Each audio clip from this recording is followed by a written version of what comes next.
Voilà, je retiens ce message, hein. N'ayez pas peur. We komen nu aan het tweede atelier over de Nous arrivons au deuxième atelier, notamment l'évolution du travail transfrontalier. des flux au niveau du marché du travail sans frontières. J'ai le plaisir de vous présenter Frédéric Sack. Dag Frédéric, chargé du projet à la POM West-Vlaanderen, hein. C'est vous qui avez d'ailleurs piloté cette analyse du marché du travail. Je vais donc évidemment interroger Frédéric. Als er vragen zijn, hein, ask the question. S'il y a des questions, n'hésitez pas. S'il y a des questions, n'hésitez pas. Ask the question. Frédéric, donc pour analyser le marché du travail, donc vous avez fait appel où il est question d'un observatoire. L'observatoire, c'est quoi en fait? C'est une collaboration transfrontalière entre des services d'études statistiques en France comme en Belgique pour s'approfondir dans la région transfrontalière sur des thèmes socio-économiques.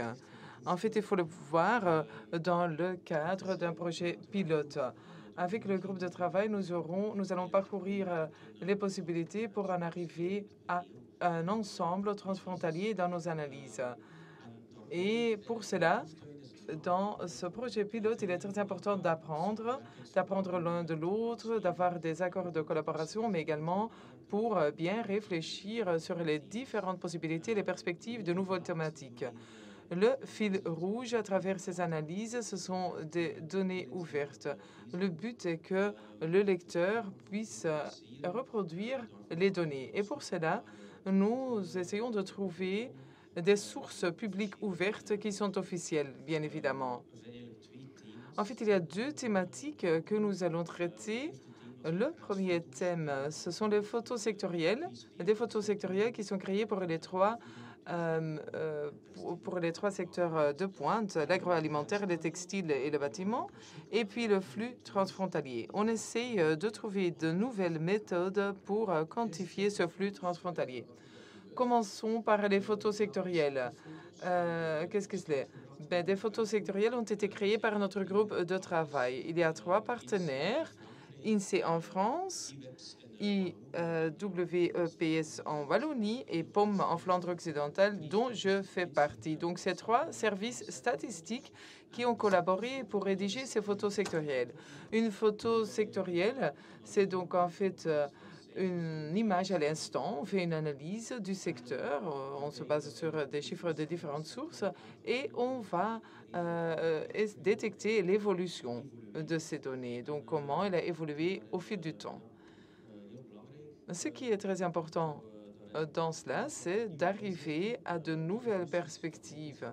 Les évolutions peuvent être positives, notamment une augmentation au niveau du chiffre d'affaires, au niveau de l'emploi, dans les flux transfrontaliers, par exemple. Il y a 3 photos sectorielles qui ont été créées, mais cela pour les 3 régions à chaque fois. Or, c'est très intéressant pour les 3 territoires. Or, nous allons donc discuter la démographie pour mieux cadrer et ensuite nous allons donc traiter les 3 thèmes, l'emploi, le flux transfrontalier, le travail transfrontalier, etc. Chaque territoire sera donc analysé. Parfois, on est confronté à des obstacles, surtout au niveau transfrontalier. Il faut faire preuve de prudence, il faut bien réfléchir, il faut bien harmoniser comment nous allons délimiter le secteur de façon transfrontalière. Quelles sont les données disponibles, quels sont les indicateurs que nous pouvons prendre en compte, également la période, le timing. Il doit s'agir d'une même période dans un territoire, c'est moins récent que dans un autre. Également, au niveau géographique, il y a quand même des pièges. Vous pouvez vous l'imaginer, en Flandre occidentale, la commune n'est pas la même que dans le Hainaut. Donc, la taille de la commune va se traduire différemment qu'en France. Or, il faut bien réfléchir préalablement avant de tirer des conclusions. Ensuite, les définitions. La définition de l'emploi, du chômage, par exemple. Cette définition ne peut pas être traduite une par une. Il faut éventuellement formuler des observations. Et il y a différentes sources. Les sources en France ne sont pas les mêmes qu'en Flandre ou en Wallonie. Le recensement de la population est utilisé en France pour recueillir certaines données, tandis qu'en Wallonie, en Flandre, c'est des sources administratives. Voilà des observations qui doivent être faites. Or, il faut... c'était un processus itératif. Itératif. Donc, tu veux dire le parcours. Oui, le parcours que nous avons, le trajet que nous avons parcouru pour arriver à la publication que nous avons mis en ligne. France, chez nous 580 ou 580, ça diminue un petit peu parce qu'en Flandre, il y a la diffusion. Mais bon, c'est une grande différence. Évidemment, les communes sont beaucoup plus grandes. C'est vrai en Belgique. Welke conclusies que tu as, quelles sont les conclusions que vous pouvez en tirer en Belgique? Il y a différentes conclusions qui sortent de ces publications. Donc, je vous conseille à regarder, à consulter notre site. Voilà, j'en ai choisi quelques-unes. Nous constatons qu'il y a, par exemple, une prépondérance masculine dans presque tous les secteurs, dans les photos sectorielles. Nous avons également constaté que pour les secteurs textiles et construction, dans la période, il y a une baisse des flux transfrontaliers de la France et du Hainaut vers la Flandre occidentale. Et à Furnes, par exemple, ils dépendent énormément du secteur ou du marché du travail en France. Cela veut dire qu'ils emploient beaucoup de Français. Et ces conclusions nous apprennent certaines choses. Par la prépondérance masculine, par exemple, nous devons peut-être focaliser sur le côté féminin du marché du travail, compte tenu des pénuries, avec des projets spécifiques. Et on peut réfléchir qu'en est-il de la culture d'entreprise? Quelle est sa position? Parce qu'il ne s'agit pas seulement d'attirer ces travailleurs, mais également de les garder. En ce qui concerne la deuxième conclusion, où j'ai dit qu'il y a une diminution du nombre d'établissements pour les secteurs agroalimentaires, textiles et construction. Donc, oui, donc vous dites donc une diminution des flux transfrontaliers. Comment ça se fait d'ailleurs? Comment ça se fait qu'il y a une baisse des flux transfrontaliers? Nous n'avons pas pu détecter la raison spécifique, mais on peut quand même focaliser sur le fait que dans l'agroalimentaire, il y a eu une augmentation. Donc, il y a peut-être eu des actions. Ils ont peut-être suivi certains trajets qui ont été couronnés de succès. Donc, voilà, quand on dépasse les secteurs, il y a certainement des leçons qui sont tirées. Oui, tu as parlé de ce flux transfrontalier. De quelle façon vous l'avez évalué? Voilà, les flux transfrontaliers, nous avons essayé de l'évaluer avec des données téléphoniques. Ce qui était compliqué, c'est qu'il y a il y a un versant français et il y a un versant belge. Or, il faut collaborer avec les différents opérateurs. Mais donc, en Belgique, c'est Proximus, en France, c'est Orange.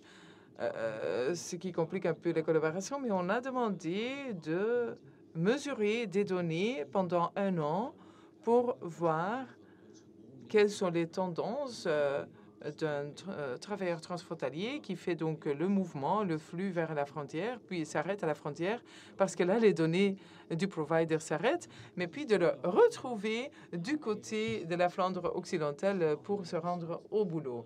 Donc ça, c'est très intéressant. Nous espérons pouvoir distiller des tâches aveugles dans quelle région résidentielle il y a encore des pénuries ou il y a encore des opportunités. Mais également l'inverse, quelles régions en Flandre occidentale connaissent encore des chiffres plutôt bas. Et ça nous permet de focaliser et de développer des stratégies. Ce qui était difficile, c'est de fixer la définition parce que on est tenu à respecter les providers, mais nous avons quand même pu développer une définition du travailleur transfrontalier en français qui fait le même trajet à 5 reprises vers la Belgique. Et puis les règles de la vie privée, donc il y a le seuil de 20. Donc,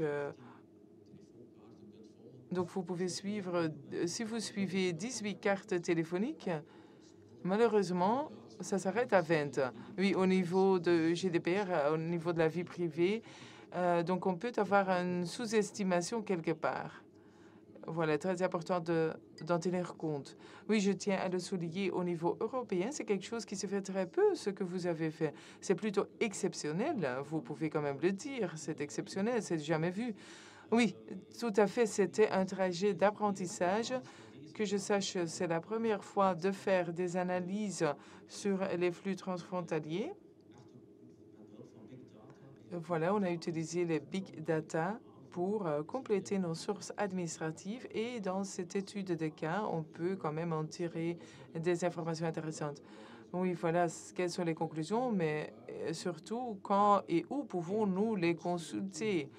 La valeur ajoutée majeure se situe dans l'actualité des données parce qu'on ne peut les analyser qu'un mois à l'avance. Et puis, il y a la dimension du temps. Vous pouvez solliciter les données par mois, mais également par jour, par semaine, en fonction de ce que vous voulez savoir, en fonction des règles de respect de vie privée. Et puis, pour pouvoir donner un aperçu de ces flux transfrontaliers. Les groupes de travail sont en train d'analyser ces données. Les premières cartes sont faites, les tableaux ont été rédigés et nous allons les poster en ligne. Et surtout, nous voulons être sûrs avec nos expériences, les fluctuations. C'est la première fois que nous les publions. C'est la première fois. Or, il est très important de bien l'étudier. Mais voilà, nous sommes très enthousiastes.